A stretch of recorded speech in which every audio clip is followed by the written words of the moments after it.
Jews cannot fight anti-Semitism alone. The victim cannot cure the crime. The hated cannot cure the hated. It's profound. The only people who can successfully combat anti-Semitism are those active in the cultures that harbor it. That's me. Never be apologetic. Be proud of who you are. Stand up for who you are. Stand up for your rights. And you never have to give a justification. In fact,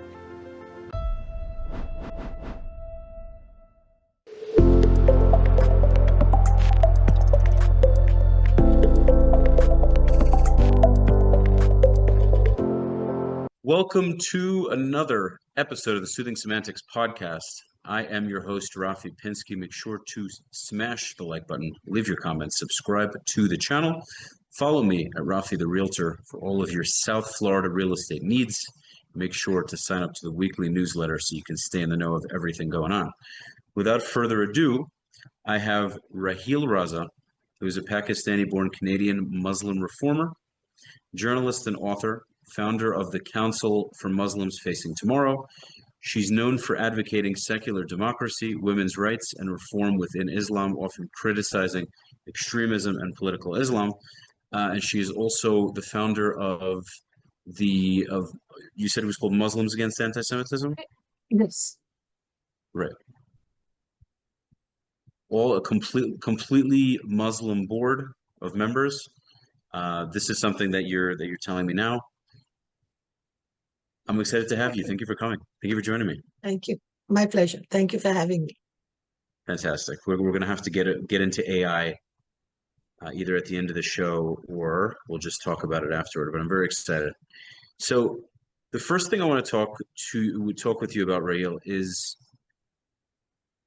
reform versus external criticism. So is meaningful reform actually happening inside Islamic communities, right? Because we hear about the Gulf states versus Pakistan, Afghanistan, Iraq, Iran, for example, right? You have Shias and Sunnis. There are a lot of intricacies. Are you noticing over the last many years that you've been involved in what you're doing that there's been a shift in the right direction? Yes, I believe so. There has been a lot of progress, but, like any other movement, we climb 10 steps ahead and then are pushed down a few, especially in terms of women's rights, which is one of my passions. And, with the rise of Islamist radicalization, with the rise of Islamism all over the world and also in Muslim majority countries, some of the reform tends to be pushed down. But, among other caps that I wear, I'm also a founding member of the Muslim Reform Movement, along with Dr. Zuhdi Jasser, who's very well known in the United States. He's my next guest. Some other. Oh, wonderful. Well, he'll tell you We're all about we're that. speaking in about 2 hours. We're speaking in about 2 hours. Well, he is absolutely fantastic. And we work very closely. I've known him for over 2 decades. We put together the Muslim Reform Movement, and we do see change. I mean, people are constantly asking us about it, joining us. And this change is specifically seen in the younger generation. The younger generation of Muslims, they are fed up of all the infighting, plus what is happening politically in the Middle East. And, they just want to live their lives in peace and be like, any other young people, have a future, work, be happy, not be pushed into religiosity. So, you will probably hear Zuhdi talk about this, that our concern, of course, was Muslims who have come to the West to live, and how we can embrace liberty, democracy, equal, gender rights, justice, and not constantly look back at the 7th century, but look forward. This is why I named my organization Muslims Facing Tomorrow, that we have to bring Muslims into the 21st century. I wish you could meet my grandmother. I think you would have been amazing friends. I have no doubt. Unfortunately, she passed. It's going on maybe 5 or 6 months now. But I'm sorry to hear that. the both of you would have such wonderful conversations. So hopefully she's watching this conversation from above, and I hope she'll so too. And, spirits connect. I'm a great believer in that. So who knows? God willing. So you mentioned the 7th century. Before I go into this, I'm going to hold this because I wanted to mention first, briefly, tell us a little bit about you from a personal standpoint. Right, I met you were born in Pakistan, right? Yes. So I am, I was born in Pakistan. So I often say I'm a Pakistani by birth. I'm a Canadian by choice, and Islam is my spiritual journey. So I'm an observant Muslim. We like Soothing Semantics, and I follow the spiritual path of Islam. And I am also an activist for women's rights, human rights. I have lived in Canada for almost 3 decades now. While I was growing up in Pakistan, it was difficult to be a Muslim woman activist because women were supposed to be seen and not heard. It was at that time a very patriarchal, misogynist society. Things have changed, thankfully.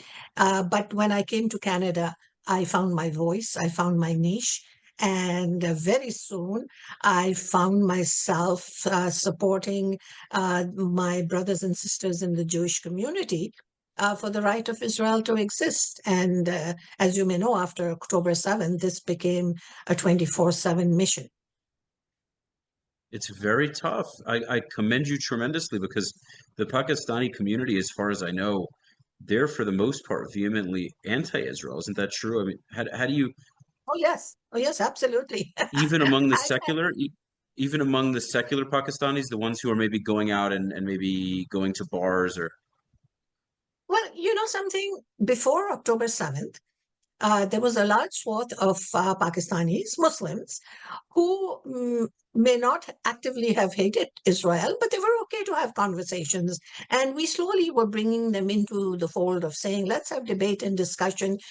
Politically, you can have differences, but you have to remember that this is not a religious war. And this is something that we have to constantly keep reminding them, because the extremists, all the way from Iran's IRGC and their funded minions all over the Western world, want to pose this as a religious war between Jews and Muslims. It's not.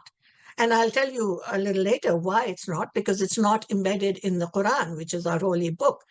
And so when we see that it's not a religious war, it's very political. And of course, a large section of it is within the Middle East and the Arab world. And again, I have to remind people that the Arab Muslim world is only about 20% of the entire Muslim population. So yes, where I live in Canada, there are a lot of Pakistani Muslims, not always on the same page as us, but we're willing to change, because I would say at least 60% of those Muslims are open to conversation. And, the work that I do with the Council of Muslims Against Antisemitism and our support for Israel's right to exist is not something that is ever hidden. It's out there. It brings its own share of challenges. I'm the recipient of a fatwa, lawsuits, death threats, and most recently, a threat by the IRGC. Where they hacked my entire website and social media and translated it into Farsi and posted it all over the IRGC website along with my photograph. So obviously with a, what would I say, a mark on my forehead. But that's a very small price to pay. That's a very small drop in the ocean of the work that has to be done. And thank God we have support with people like Zudi Jasser and all his followers in USA and, of course, globally as well. Now that some of the furor of October 7th has died down, not all. Here in Canada, by the way, things are pretty bad. The Muslims are slowly coming around to change again. In fact, I'm so happy to tell you that earlier this year, we took a multi-faith group to Israel, and there were 5 Muslims in that, including my son, who had not been part of this same work before, but he said, I want to go and see for myself. And they came back with very, very changed opinions. And so we continue to try and promote this personal interaction. It's unbelievable. So many people don't even know who Jews are. They haven't met us. So many people in these countries have zero idea. All they know is what they see on social media. Yes. So why do you think, there's so many questions I can ask you, but why do you think Israel's getting so much hate now? They're fighting wars. They're fighting wars that they need to fight. Very difficult wars. Wars where Yes. if you are too brutal, or what the world thinks is too brutal, the people beg you to stop, beg Israel to stop. They beg Israel to show constraints. But when Israel is too gentle, these same enemies laugh at us. They say we're weak. Whatever. We can't win one way or another. Yes. So But it's a lose-lose this for is not us. new, Rafi.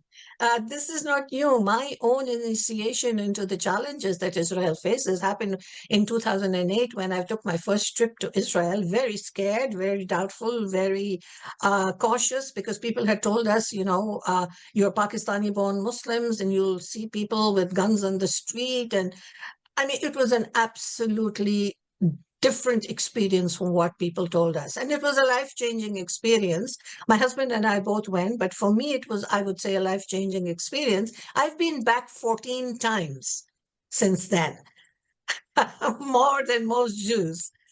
Yes, yes. And the first, I mean, it has been absolutely mind-boggling, educational. Also, at the same time that I was going to Israel, I was at the United Nations Human Rights Council in Geneva, for whatever it's worth. I was accredited there, not fighting against anti-Semitism. I was there talking about women's rights and honor killings and various things in South Asia. And I noticed the brutal, aggressive stance against Israel. And while I was noticing that, I kept waiting for someone from Israel to stand up and put them right. The United Nations Human Rights Council is more or less controlled by the OIC, which is the Organization of Islamic Conference, which is 52 Muslim countries. And, they have a say. And what they say is that no matter what is happening in the world, we don't have a bad record of human rights. It's all Israel. I saw that being said once, twice, thrice, and then the red flags started showing up in my brain saying that somebody has to respond to them. So I took it upon myself to just take this on and respond to them. And while they would have shut up anyone else saying this, they couldn't shut me up because I do happen to be a Muslim woman. And so as a Muslim, I told them, talk about the human rights, and the Iranian ambassador was there, Pakistan, China, all these countries that have appalling human rights records, and it's all recorded. They're saying, no, we are clean. No human rights aberrations in our country. It's all Israel and the United States. And so over a period of time, I started speaking out. I took this on as a mission.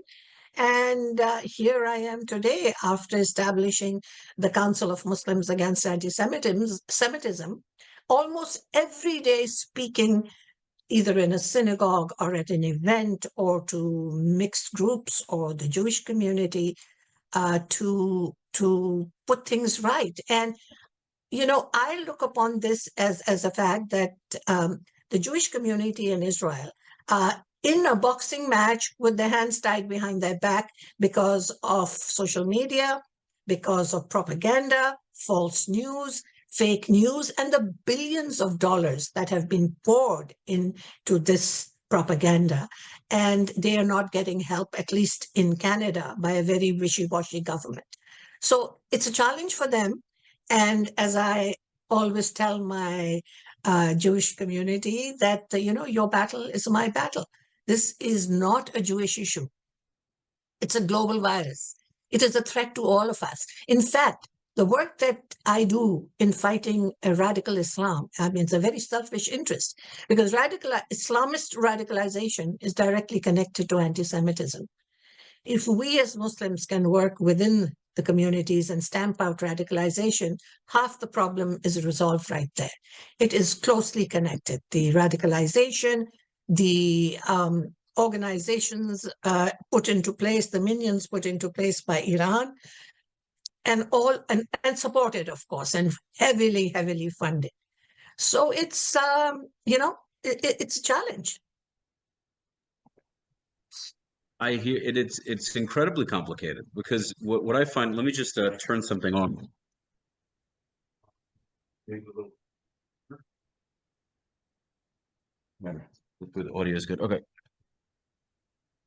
What a lot of Jewish people are concerned about is that we know there are Muslims who, like yourself, who not only want to make peace with us, make it their life's mission. And we appreciate that immensely because the majority of us would love the peace to happen.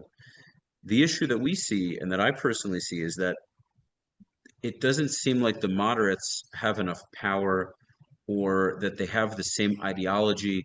When you have a fanaticism, there's such an ideological push to accomplish your goal. When you're moderate, you have more of a logical thinking. You have almost more to lose. You're thinking, well, I'm not going to go necessarily and strap a bomb to myself, right? So it's hard to fight with that. It's a very hard ideology to fight with. What do you do to? Yes, you're right. You're absolutely right. After 9/11 happened, I wrote a book called Their Jihad, Not My Jihad. And we talked about this, and I spoke about it, that this is not a war of weapons. It's a war of ideas. It's about the ideology. And an ideology is very difficult to fight. You'll wipe out thousands of people, but there will be another generation and another generation because they have been brainwashed for so long.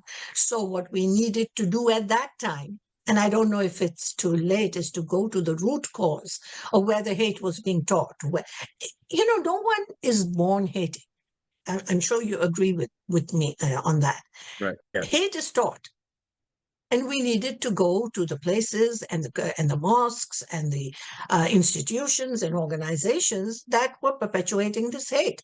So as you said, not every Islamist was strapping a bomb on their back and going around, but the ideology is even more dangerous because what the ideology of hate does, it dehumanizes the other. And when you dehumanize the other, in this case, Israelis and the Jewish community in the diaspora, when you dehumanize the other, then you have no qualms about perpetuating violence against them. I don't know if you are aware of what has been happening in Canada, because starting October 8th, it was an utter disaster, downhill. And this was happening without any accountability, because the victim overnight, the perpetrator, which is Hamas, had overnight become the victim. And what they were doing is fast and furious because they had planned this for years before. And I'm talking about only Canada. The rest of the Western world has its own story. There was shooting at girls' schools, synagogues were vandalized, Jewish businesses and homes were vandalized, young Jewish students walking on the streets were really harassed. And the situation in educational institutions was horrific. Years before this, we had warned the Canadian government that there's funding coming into our universities in Canada from very iffy sources. And those very same sources are the ones who have been funding this Islamist ideology. But we were called fearmongers. So when October 7th happened, I'll tell you, it was shocking. It was, really, really tragic, but it wasn't a surprise. The writing had been on the wall. And, we as grassroots activists don't have the power to bring about policy change. What should have happened after October 7th, that there should have been a strict policy by our lawmakers, by our political leaders to stamp the hate exactly where it started. They were, and on an interesting note, I'll tell you that the Canadian intelligence sources say there are 700 IRGC operatives here in Canada. Take a wild guess how many have been apprehended. Tell me how many do you think? Not a single one. Not a, one? One. And even that one person is waiting to be deported. No deportation has taken place. So I don't have to spell it out for you. You know, these IRGC operatives are funded in huge numbers of dollars to promote the ideology, to scare people. You know, coming back to your question that, yes, there are moderates and there are reformists in the Muslim world, but they're also afraid of speaking out because of the kind of threats that they face, and not everyone has the support of their families like I do. I'm very fortunate that way. I have the support of the community. And also, I understand that morally and ethically, I couldn't sleep at night if I didn't do something to speak out for my Jewish brothers and sisters. So I do. And I take the risks that come with it.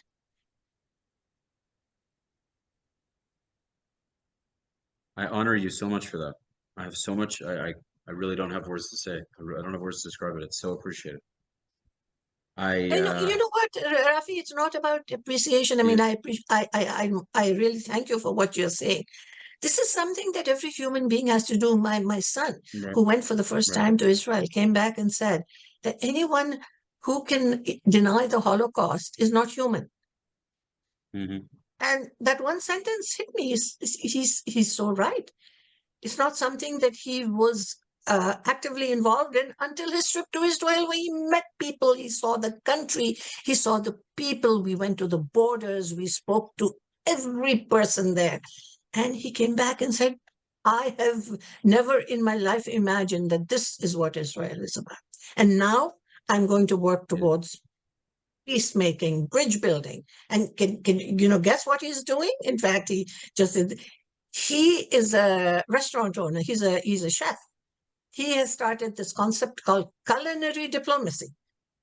He said, if you can't get Muslims and Jews together over politics, let's bring them together over food. Because when you're sharing food at the same table, you can't hate the other person. I think that's beautiful. So we're supporting him.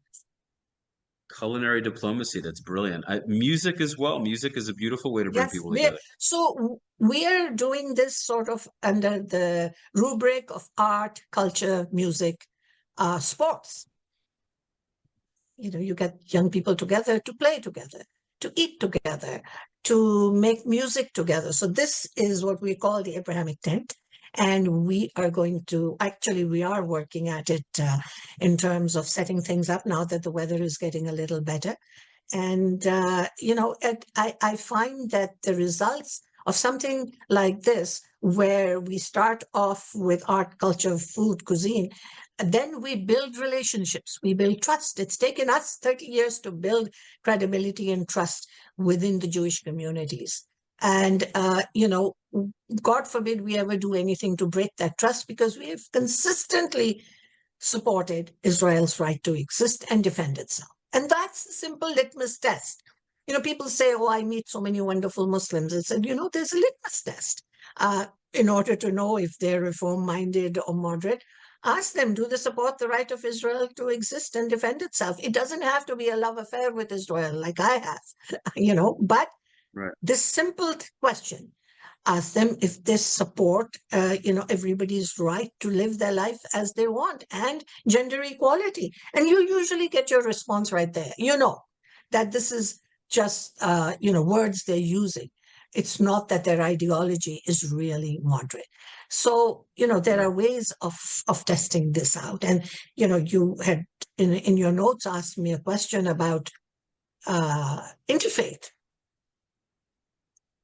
You know, what does meaningful interfaith dialogue, or does, you know, what does it look like? And I'll tell you, it's not, interfaith solidarity is not my samosas and your latkes. I love latkes, but, you know, it's not about our similarities. It's also about respecting our differences. And when one community is being targeted, I'll tell you what I really absorbed and embraced is the words of Rabbi Jonathan Sachs. I love reading him. And he said, and I quote, Jews cannot fight anti-Semitism alone. The victim cannot cure the crime. The hated cannot cure the hated. It's profound. It would be the greatest mistake for Jews to believe they can fight it alone. The only people who can successfully combat anti-Semitism are those active in the cultures that harbor it. That's me. That's us, those who are That fighting is for so change profound, within Raheel. Muslim. That is so profound. It is. It's totally profound, and I take it to heart. So, to me, interfaith is not fluff stuff. Interfaith dialogue is putting hard issues on the table for debate and discussion. I don't see that happening at any level. And, the Jewish community in particular needs to come out of their comfort zone and make extensive use of their allies to counter, this more than 35 years of propaganda that has been leveled against them by Iran and its proxies. Right. Well, I mean, I think a big component is that the Jewish community, unfortunately, can be very soft, very, and especially in the diaspora. In Israel, much less so, but in the diaspora, Jewish people are non-combative. They're really not Yes. used to confrontation. And something I say, and I think you know Jewish people very well at this point, and you might have noticed a difference. And I've said this many, many, many, many, many, many times. There's the divide, and this is a general statement. There are exceptions to this rule, and it's not always the case.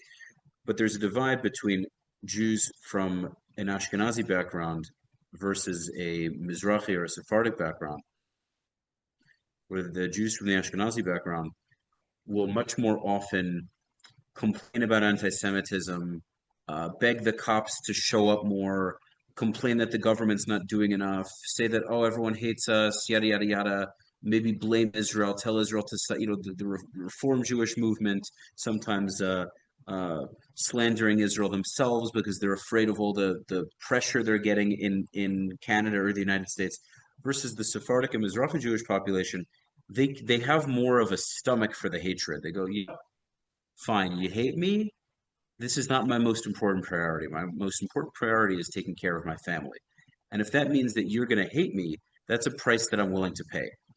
And in doing so, ironically, they're hated less because they're actually willing to stand their ground. They're willing to stand by their convictions. They're bolder, right? So it's a general rule, like I said before, but I find that what Jews can do that makes a night and day difference is being bolder in the face of anti-Semitism and not trying to constantly explain yourself and justify Israel's existence. There's no need to justify. We're always sitting here justifying this and justifying that. It doesn't do anything. Absolutely agree with you. I agree with you 110%. I have an opportunity to speak to Jewish youth students, who are very, very troubled because of what's happening here. And I told them, never be apologetic. Be proud of who you are. Stand up for who you are. Stand up for your rights. And you never have to give a justification. In fact, the other side is so used to, Jews trying to sort of be apologetic and make amends that they look for it. But you have to turn it around. And you have to accuse the perpetrator of making false accusations against Jews. For example, when they speak about genocide and apartheid, there's so many examples I gave them of why this is absolutely, totally, statistically incorrect. Right. And it can be thrown back at people. So yes, the Jewish community has to be a little more aggressive in the way they verbally deal with these issues. Being nice, unfortunately, doesn't work anymore. We've seen the result. I definitely don't believe in, going towards violence, but a critical example I gave to the Hamas supporters that were lobbying in the streets here, I said, do you think it would have been difficult for the Jewish community to lash back at you and do exactly what you're doing? Do you think they couldn't have gone to halal meat stores and vandalized them or Muslim businesses? But they haven't done that. And so you have to appreciate and admire this is a one-way avalanche of hate and violence, which must stop. Because your holy book, I'm telling these Muslim radicals, your holy book, the Quran, tells you very clearly that The children of Israel, referred to in the Quran as Bani Israel, were ordered to enter the promised land. And it says, and I'm quoting verbatim from the Quran, and many, many people, Jews and Muslims, don't know this. Moses said, "O my people, enter the Holy Land, which Allah has prescribed for you, and do not turn your Mhm. backs, or you will become losers." And so, I mean, how much clearer than that can it get? And then in another place, it says, "Dwell in the land and defend it." Yeah. So obviously, these people don't follow the Quran. I mean, they're a cult. And this is where it's important for masses of people to understand the difference between Islam and Islamism. And one day, if you Raheel, have time, I'll give you a whole talk on that. I would love to, but I have to challenge you on something, okay? Yes. What I understand is this idea of, I believe is the correct word, is abrogation, where you have a peaceful narrative of Islam, which then, when Muhammad's army becomes stronger, becomes a much less tolerant version. So the thing is I do understand that the Quran has peaceful components. My challenge with the religion itself is which part actually matters, because there are also parts in Bukhari and in other things. It's challenging Of because course. I meet people like you, and it's like I have this immediate love for you, but then I question you know what I'm saying? You understand my question? Yes, I totally understand. And it's a very valid observation. It will take a lot of discussion, but let me just very briefly explain to you. First of all, we separate the Quran and the Hadith. The Hadith is man-made. It was written about 200 years after the death of the Prophet, and it was Hmm. written to support the political powers of that time. And from the, 40,000 hadiths that are floating around, there's only about 600 that all Sunni Shias, everyone agree upon. So we put that aside. In fact, we don't even give that any importance. But yes, the Islamists do. Now, the Quran is a difficult book to read because it was not compiled in chronological order. So it's like reading a book from the middle and then the end. And even for Muslims, it's difficult. Now, it has to be read in historical context. It was time bound for many of the issues that are mentioned in it. I mean, the revelation came to Prophet Muhammad over a period of 23 years at a different time and place. So yes, at one time something was good for the Muslims and another time it wasn't. So the historical background, the setting of where the message came, who did it come to, why did it come at this particular time, is extremely important. However, what you're saying, and what I also understand, is that a lot of it depends on the reader. If there are Muslims who are looking for loopholes and want to justify, they will take one line out of context and they will use it to justify their violence and their actions. And there are portions that can be misunderstood or misinterpreted in such a way. But are So, you sure? Are you sure they're all misinterpreted and they don't just mean what they mean? Like, because all well, religions, for I can example, acknowledge. Yeah, yeah, go ahead. yes, go ahead. I was saying that No, Judaism has things. Judaism also has things that are not very palatable.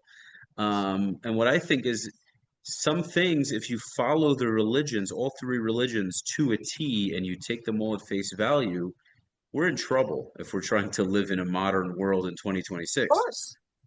Of course. So, So here's the thing. yeah, There are aspects of early Islam which need to be parked in the 7th century parking lot. They are not applicable today. And yes, they do exist. But what we do, those of us who are moderate observing Muslims, we look at it and say, okay, this does not apply to us today. It was for that time, for the 7th century, for a particular reason. Let's park it. And yes, there are right, parts of it that can be literally taken and misunderstood, but right, it can't be avoided. They do exist. For right. example, it says you can beat your wife. Now, how does that one interpret that in terms of the work that I do for women's rights? That's so important. There's a whole history behind it, and there's reinterpretation and, reform understandings. So there's work being done on it. There is work being done on it, but unfortunately, the the text is there for people to misuse if they want to. Yeah, it's tough. It's a tough thing. So a point that I wanted to bring up with you.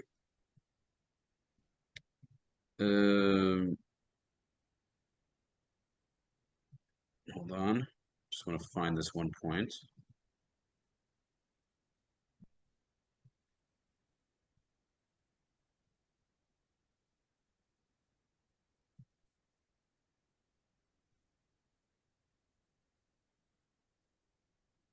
Okay. As far as being a religious war, right? As far as you mentioning before, Raheel, that the Islamic Jewish conflict that we're seeing for really the last century, there's been violence for far longer than that, and Christians have. This is a whole rabbit hole I'm not necessarily looking to go down, because Christianity has been worse to Jews than Islam has, if we're looking at the totality of history. What I am essentially asking you is, if there are these components in the Quran or in Hadith, and these are components that millions of Muslims swear by, like trying to convince them otherwise, I don't know. I mean, maybe God willing, over the course of time, but I see it as a religious war personally. Like with for example, the Muslims of the Levant. I see this as a religious war completely. How I see it is it's replacement theology.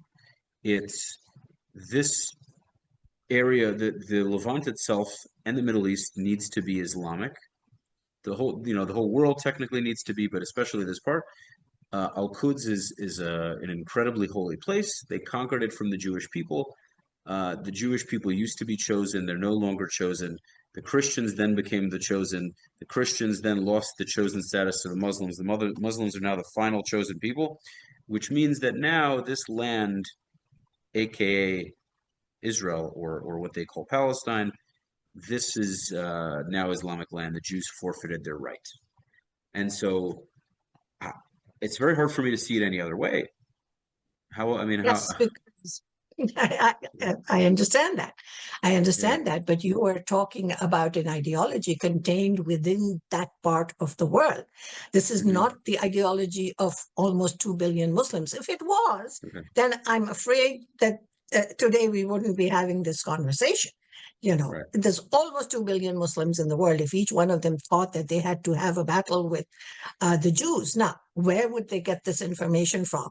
Again, I go back to parts of the Quran which says, they are the people of the book, the Jews and the Christians. And you're not a good Muslim unless you respect and embrace what came before you. I mean, Islam is the youngest of the 3 Abrahamic faiths, and there is so much there in common. This rhetoric that you're talking about, you don't hear outside the Middle East. The Muslims of Indonesia and Malaysia and China, and they don't use this rhetoric. Even in Pakistan, when I grew up, I mean, sure, there's an anti-Israel bias, there's anti-Semitism, which is politically based. It's about land, and it's about power, and it's about, the other things. But it's not phrased as a religious war, that we, the Muslims, are going to convert all the Jews. What they basically want is for the Jews not to be there. If you look at the ideology of the Levant and the Middle East, it's not that they want to convert Jews, they just want them eliminated. I mean, it's so clear. They don't want peace talks. They don't want to come to the table. We're seeing this happen because for them, the end result is eliminate the country, eliminate the Jews. So, it does seem that way from where people there are sitting, because it's being positioned as a religious war. I don't believe it is. I believe we have an opportunity as Jews and Muslims to talk much more about our commonalities. And, even when I go to Israel, of course, there's a large number of Muslims there, working there, living there. I don't get that sense. I, in fact, get a sense that if they can get together, get along here, certainly we can get along in the diaspora, right? If you go back in history, there were times when some of the best literary, architectural, calligraphic, astronomy, all the development and the success in that was because Muslim, Christian, and Jewish scholars sat and argued and debated, and they debated and discussed scripture. So it's not that they didn't talk about scripture, they did. And they came to conclusions which have given so much to the modern world. So there is an opportunity. It's just that we don't talk enough. We don't sit together and put our thoughts on the table. We don't reach out enough. There has to be much more interaction, and there has to be much more conversation before we can, say that this is a religious war. I hear you. I hear you. To me, it I wouldn't even say it feels. To me, it's pretty apparent that it is, but it doesn't mean that it can't be solved.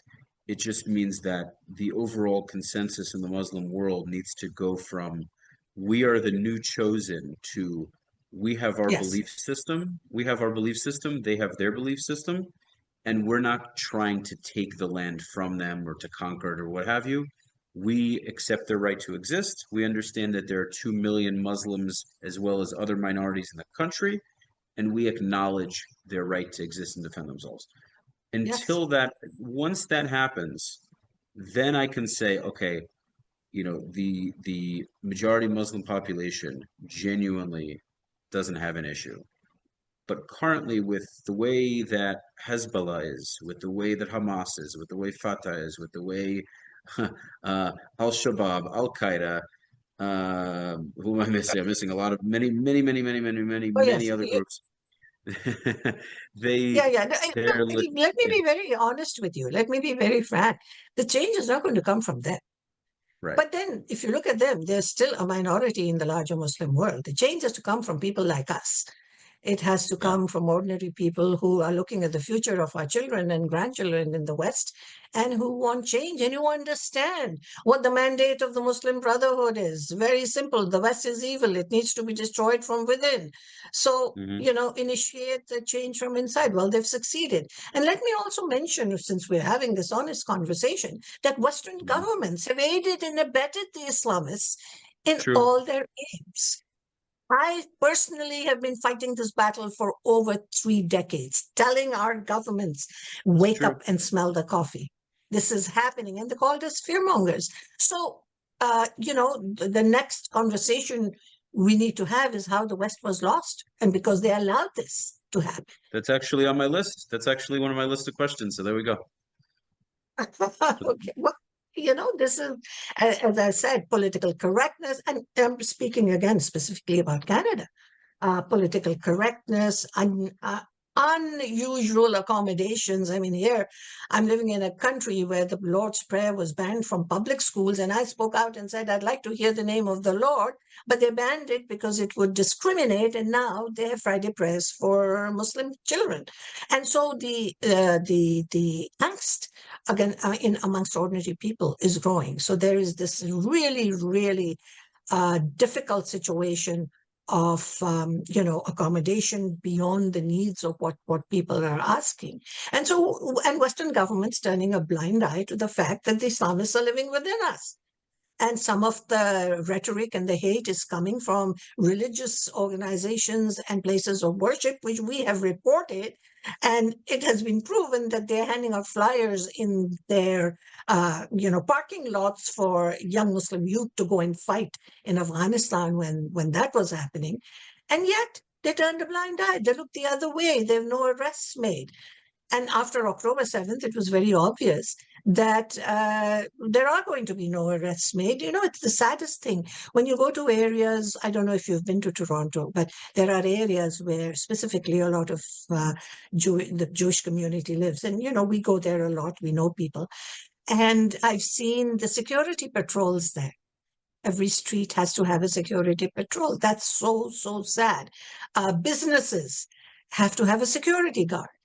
A very, very old restaurant, the Old Avenue restaurant in downtown Toronto, had shots fired right through the front door. And the owner is now thinking of closing up and leaving.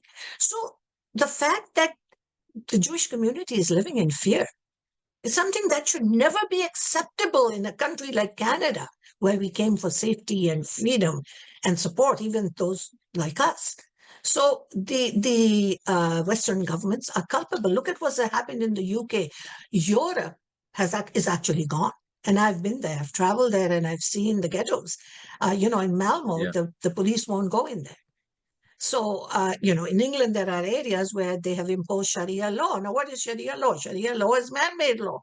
It's not divine law, but they deal with it and Hadith as though it was divine.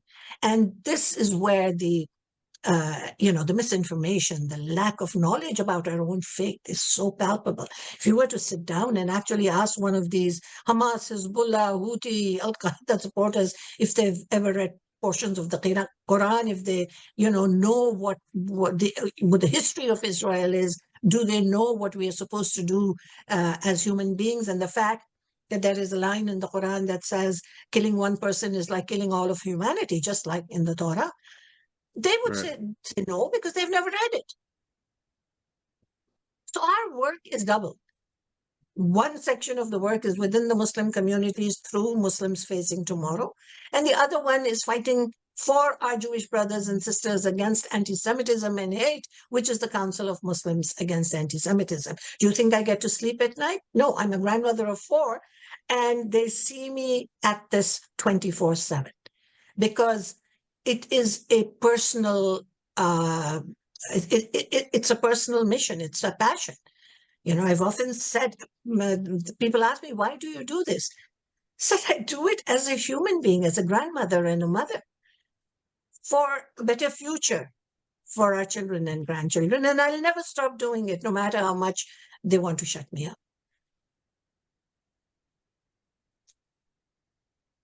Sorry, I get very passionate. No. It's amazing. Wow. Here's what I'll say. I would like to do. Well, I'm gonna respond to this first. What I have to say is, it's incredibly bold. I know I said that to you earlier, and you know that already. For you, it's just something that you have to do. And for me, in what I'm doing, I feel in my own way the same way. Now, I'm not going against a lot of people in my culture or religion. I'm actually, an advocate, but you're not against Islam. And that's the beautiful thing is you love the religion, but you want to show how Islam can coexist with Judaism because there is a way to do it. There is a way to do it, but there has to be changes that are made. And I agree with you. Yes. Because the reality is Jews are not going anywhere. Muslims are not going anywhere. Christians are not going anywhere. We're all three of us are going to have to get along. we have to find a way to get along. So it's tough. What I think is you and I can talk. If we were having a coffee or a tea somewhere, I could talk to you for 4 hours about this, probably longer. I would love to have you on for a part 2. Hopefully we can schedule something. It can be very, very soon. We could do it in the next week, 2 weeks, whenever we can make it work. I just know people don't have very good attention spans. And I want to make sure that the people listening really watch through this. And so if we end up talking for 2 hours, less likely. Okay. If there is something that you do want, if there's something that you do want to mention that's relatively brief, feel free. Is there something that you wanted to leave off with, that you wanted to say to the people watching?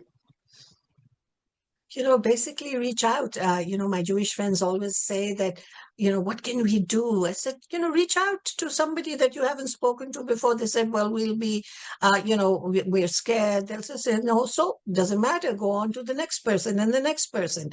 It doesn't have to be large audiences. We can get together in groups of 3, 4, 5. We can cook together. We can eat together. We can listen to music together as long as we talk together. The day we stop talking to each other, we're doomed. So I'm so grateful that you've had me on this podcast. I'll be happy to come and speak to you again about whatever is going on. And we just have to continue these conversations. There has to be, I'm an eternal optimist. I couldn't do this work if I didn't believe that there's hope for change. And I have seen that hope personally in my own Muslim community. So I will keep on working at it. Maybe the change won't be there in my lifetime, but the next generation hopefully should be able to be more connected. And, thank you. There's a lot of there are a lot of good things that I'm seeing. I'm seeing people coming out from Lebanon talking about how they want peace. There's a guy who said they should put an Israeli consulate.